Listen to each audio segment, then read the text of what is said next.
और आप 2 महीने के लिए जा रहे हैं तो आपको बिना पढ़ाई लिखाई की धनवान कौन बना रहा है? ये उस भोलेनाथ की कृपा है जो तुम उनकी नगरी में रह रहे हैं। और क्या होता है बलि यज्ञ चौथा कि आजकल लोग अपने बच्चों के वर्षफल नहीं पूजते हैं, ग्रहों का पूजन नहीं करते, इसलिए उनके ग्रह जब कमजोर पड़ते हैं तो उनको क्या लगता है, छाया मसान लग जाता है। जंगल में गए गए तो 5 हैं और कोई आवाज आई, कोई आहट आई, कोई फिसल गया तो मन हिल गया, और हिल गया तो क्या लग गया आप सब जानते हैं। क्योंकि भोलेनाथ के बहुत सारे गण हैं और वो गण कहाँ रहते हैं? पर्वतों में, पठारों में, किन्नरों में, गुफाओं में। यदि ग्रह वर्षफल नहीं पूजेंगे तो ग्रह कमजोर होंगे। अगर वहां कोई आहट आवाज आई, कोई फिसल गया तो तुरंत वो लग जाएगा, और लगेगा तो वो बाद में क्या मांगेगा? बलि मांगेगा। और बलि जरूरी नहीं कि उसी की होती है, दाल चावल की बलि होती है और कच्चे नारियल की बलि होती है। तो बलियों का विधान भी बहुत है। और 5वां यज्ञ आया जो आज इस पितृ यज्ञ को करने से संपन्न हो रहा है। अध्ययनम ब्रह्म यज्ञस्तु पितृयज्ञस्तु तर्पणम होमो देवो बलिभूतो निर्यज्ञो अति पूजनम। कि निर्यज्ञ अतिथि देवो भव, कि उन्होंने उनकी पुण्य तिथि पर यह श्रीमद् भागवत का आयोजन किया है कि आज उनकी तिथि है, इस तिथि पर उनको क्या मिले? मोक्ष प्रदान हो। तो इस प्रकार से कि अतिथि देवो भव, जो अपने घर में अतिथियों का सत्कार करता है, अगर घर में कोई अगर साधु संत कोई भूखा आ गया तो याद रखना जीवन में उसको भोजन कराना। अगर तुम्हारे घर में जो भी धन है, अन्न है, उस साधु संत को जरूर देना, उसको खाली कभी मत भेजना। अगर आप मुट्ठी भर के अगर देंगे तो मुट्ठी भर के आपको मिलेगा। अगर आप खाली हाथ द्वार से उस संत को भेजेंगे तो जीवन पर्यंत खाली हाथ ही रहोगे। इसलिए दान देने वाला बनना, कि कहते हैं कि इन कानों की शोभा कुंडल पहनने से नहीं होती, इन कानों की शोभा होती है तो वेद शास्त्र पुराणों की कथाओं को सुनने से इन कानों की क्या होती? शोभा होती है। इन हाथों की शोभा कंकड़ पहनने से नहीं होती, इन हाथों की शोभा दान देने से होती है। इसलिए दानी बन करके रहना, क्योंकि दान दोगे तो उतना ज्यादा धन तुम्हारे घर में आएगा। अरे वो देने वाला तो वो मेरा परमात्मा है।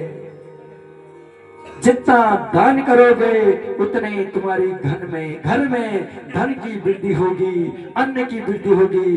इसलिए दान जीवन पर्यंत करना, यही कथा सिखाती है।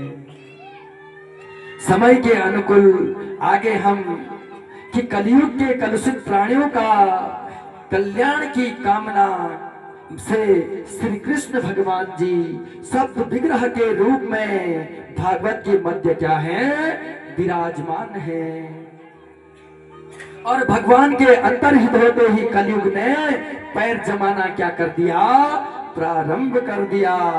और अंत 6 अध्यायों में कलि धर्म का क्या किया गया है? वर्णन। बलभद्र विशाल भगवान की राधे राधे। और कलयुग की भगवान के क्या कहा कि 6 अध्यायों में कलि धर्म का क्या किया? वर्णन किया। और जिसने जिसे पसंद कर लिया उसी से उसका क्या हो गया? विवाह हो गया। और ये विवाह का रूप जब जाएगा तो विप्रत्वम सूत्रमेव ही, ब्राह्मण कहेंगे कि देखो जनेऊ धारण किए हैं, इसलिए क्या है? पंडित जी हैं। और अब गोत्र परवर वेद शाखाएं, इनके झंझट में हम नहीं पढ़ते हैं, क्योंकि ये क्या चल रहा है, कलयुग चल रहा है। ऐसा हर कोई कहेगा, न तो मैं वेद पुराणों का पाठ करता हूँ, न मैं यज्ञोपवीत धारण करता हूँ, न मैं नियम पर रहता हूँ। ये कलिकाल की परिभाषा बताई गई है। और बड़े ये कहा कि हम नहीं पढ़ते, वेद पुराणों को नहीं पढ़ते, बड़े बड़े डकैत सत्ता के अधिकारी हो जाएंगे। तब जब धर्म कर्म नहीं करेंगे, जो बड़े बड़े डकैत हैं वो धर्म के क्या बन जाएंगे, अधिकारी बन करके रह जाएंगे। और कहा परीक्षित, जब इस धरा पर घोर कलयुग आएगा तो तब भगवान का कलयुग में क्या होगा, अवतार हो जाएगा। संबला ग्राम मुख्यस्य ब्राह्मणस्य महात्मना। उत्तर प्रदेश इसी प्रकार कहते हैं कि उत्तर प्रदेश के मुरादाबाद जिले संबल नाम की तहसील में विष्णु यश नाम ब्राह्मण के यहाँ भगवान कल्कि का क्या होगा, अवतार होगा। इस कलयुग का अवतार होगा कि प्रभु के कल्कि अवतार का सांवला सिर्फ दिख रहा होगा। श्वेत अश्व होगा, दिव्य सुगंध होगी, और दुष्टों का असुरों का संहार करके धर्म की स्थापना करेंगे। और मरुदेवापिराज जो कमलायम ग्राम में तपस्यारत हैं, उन्हें प्रकट करके जो सूर्य वंश है और चंद्र वंश है उनकी स्थापना करेंगे। बस यही सतयुग का प्रारंभ हो जाएगा। और कलयुग उसके जब 800 वर्ष क्या रहेंगे, शेष रहेंगे, तब कल्कि भगवान का क्या होगा, प्राकट्य होगा।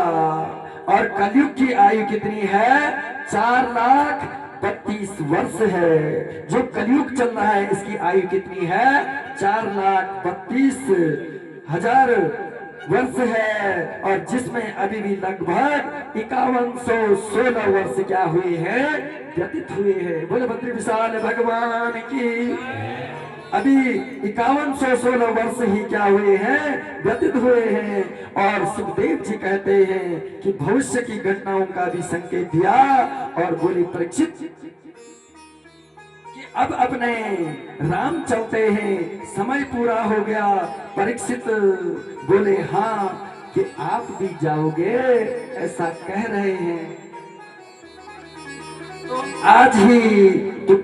आज ही मुझे तक्षक काटेगा, क्योंकि आपने कथा सुनी होगी द्वितीय दिवस की, कि जब समीक ऋषि तपस्या में बैठा हुआ था और परीक्षित वहां पर आया, और जब उसको जल नहीं मिला तो जल न मिलने पर उसने एक मरे हुए सर्प को उस समीक ऋषि के गले में धारण कर दिया था।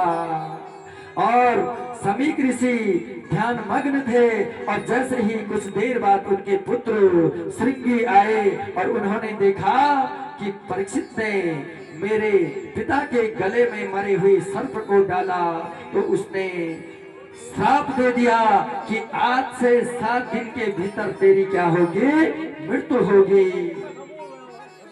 तो अभी सोच रहा है कि कहा कि आज ही हमें मरना है। तो सुखदेव जी ने क्या कहा, परीक्षित कह रहे हैं कि मुझे 7 दिन के भीतर मरने का श्राप दिया है, और आज मुझे सर्प डसेगा और मेरी मृत्यु हो जाएगी, मुझे तक्षक मुझे काटेगा और आज ही मैं मर जाऊंगा। तो सुखदेव जी ने डांट कर कहा, क्या कहा, तम तु राजन मरीष्यते पस शुद्धि मिमाम जहि न राजन न जातो प्राग भूतोद्या देह तुम च न हुयसी। कि तू अभी भी सोच रहा है रे कि मैं मरूंगा, इस पशु बुद्धि को त्याग। अरे कुम्हार ने बड़ा घड़ा बनाया और जहां मिट्टी के घड़े का रूप बनाया, कि घटाकाश अपने आप ही घड़े में क्या हो गया, उसके अंदर आ गया। अब किसी ने डंडा मारा और वह घड़ा बना करके तैयार किया था, और डंडा मारते ही वह घड़ा क्या हो गया, टूट गया। तो घटाकाश अपने आप ही कि महाकाश में बदल गया। कि कहा इसी प्रकार से यह आत्मा भी है, न जाने कब प्रभु अपने पास बुला दे, इसकी कोई शर्त नहीं है।